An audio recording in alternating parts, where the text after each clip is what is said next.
അസ്സലാമലൈക്കും. ഖബറിൽ ശിക്ഷയില്ലാത്ത 7 സ്ത്രീ വിഭാഗങ്ങളെക്കുറിച്ചാണ് ഞാൻ ഇന്നത്തെ വീഡിയോയിൽ പറയുന്നത്. ഒരു മനുഷ്യന്റെ വിജയം എന്ന് പറയുന്നത് ഖബർ ജീവിതമാണ്. ഖബറിൽ വിജയിച്ചു കഴിഞ്ഞാൽ നാളെ പാരത്രിക ലോകത്തിൽ വിജയിക്കും. പാരത്രിക ലോകത്തിന്റെ ഒന്നാമത്തെ വിജയമാണ് ഖബർ ജീവിതം. സ്വർഗത്തിലും അവന് ഉന്നതമായ സ്ഥാനം ലഭിക്കും. എന്നാൽ ഖബറിൽ ഒരു മനുഷ്യൻ പരാജയപ്പെട്ടാലോ പാരത്രിക ലോക ജീവിതം പരാജയത്തിലാണ്. ഇന്ന് ഞാൻ പറയുന്നത് ഖബറിൽ ശിക്ഷയില്ലാത്ത 7 വിഭാഗം സ്ത്രീകളെക്കുറിച്ചാണ്. ഒന്നാമത്തെ വിഭാഗം സ്ത്രീ ഏതെന്ന് വെച്ചാൽ ഭർത്താവിൻ്റെ മോശം സ്വഭാവത്തിൽ ക്ഷമിച്ച സ്ത്രീ.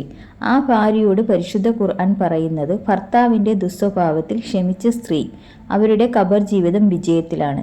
ഖബറിൽ ഒരു പ്രശ്നമില്ലാതെ മുന്നോട്ടു പോകും. രണ്ടാമത്തെ വിഭാഗം ഭർത്താവിൻ്റെ വരുമാനത്തിൽ ക്ഷമിച്ച സ്ത്രീ. അയാളുടെ കുറവ് മനസ്സിലാക്കി, അയാളുടെ സാമ്പത്തിക ശേഷി മനസ്സിലാക്കി അള്ളാഹുവിൻ്റെ മുമ്പിൽ ക്ഷമിച്ച സ്ത്രീ ഉണ്ടല്ലോ, ആ പെണ്ണ് ഖബറിൽ വിജയിച്ചവളാണ്. മൂന്നാമത്തെ വിഭാഗം ഭർത്താവിൻ്റെ ദാരിദ്ര്യം മനസ്സിലാക്കി മഹർ ഒഴിവാക്കിയ പെണ്ണ്. ഭർത്താവിൻ്റെ അവസ്ഥ മനസ്സിലാക്കി മഹർ ഒരു പെണ്ണ് ഭർത്താവിൻ്റെ കയ്യിൽ കൊടുത്ത് സഹായിക്കുന്ന പെണ്ണ്. അവളുടെ ഖബർ ജീവിതവും വിജയമാണ്. നാലാമത്തെ വിഭാഗം പ്രസവത്തോടെ മരണപ്പെട്ട സ്ത്രീയാണ്. രക്തം വാർന്ന് മരിച്ച പെണ്ണ്, അവൾ സ്വർഗത്തിലാണ്. അവൾക്ക് ഖബറിൽ ശിക്ഷയില്ല. ഗർഭാവസ്ഥയിൽ മരണപ്പെട്ടാൽ അവൾക്ക് ഷഹീദിന്റെ കൂലി ലഭിക്കുന്നതാണ്. അഞ്ചാമത്തെ വിഭാഗം മാതാപിതാക്കളെ സേവിക്കുന്ന പെണ്ണാണ്. വൃദ്ധരായ മാതാപിതാക്കളെ പരിചരിക്കുന്നു, കുളിപ്പിക്കുന്നു, ഭക്ഷണം പാകം ചെയ്യുന്നു. ആ പെണ്ണ് ഖബറിൽ ശിക്ഷയില്ലാത്തവളാണ്.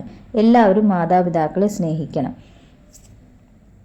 വൃദ്ധരായ മാതാപിതാക്കൾക്ക് എന്തെങ്കിലും ചെയ്തു കൊടുത്താൽ ഖബറിൽ ശിക്ഷയില്ല, പകരം സ്വർഗമാണ് ആ പെണ്ണിനെ കാത്തിരിക്കുന്നത്. ആറാമത്തെ വിഭാഗം സൂറത്ത് മുൽക്ക് പാരായണം ചെയ്യുന്നവർ. 30 ആയത്തുകൾ മാത്രമാണ് ഈ സൂറത്ത്. ഈ സൂറത്തിനെ സ്നേഹിക്കുന്നവർ, ആ സൂറത്തിനെ പാരായണം ചെയ്യുന്നവർക്ക് ആ സൂറത്ത് നാളെ അള്ളാഹുവിൻ്റെ അടുക്കൽ ശുപാർശയായിട്ട് വരും. അവളുടെ പാപം പൊറുക്കുന്നത് വരെ ഇങ്ങനെ ചോദിച്ചുകൊണ്ടേയിരിക്കും, പുറത്തു കൊടുക്കണേ അല്ലാ. സൂറത്ത് മുൽക്ക് ഓതുന്നവരുടെ കൂട്ടത്തിൽ നമ്മളെ ഉൾപ്പെടുത്തട്ടെ, ആമീൻ.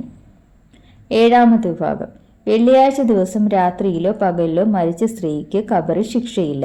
നബി സല്ലല്ലാഹു അലൈഹി വസല്ലമ പറയുന്നു, ഒരു മുസ്ലിമായ മനുഷ്യൻ വെള്ളിയാഴ്ച പകലിലോ രാത്രിയിലോ മരണപ്പെട്ടാൽ അവൻ്റെ ഖബറിൽ ഉള്ള ശിക്ഷയെ ഒഴിവാക്കി തരുന്നതാണ്. ഖബറിൽ ശിക്ഷയില്ലാത്ത 7 തരം സ്ത്രീകളെക്കുറിച്ചാണ് പറയുന്നത്.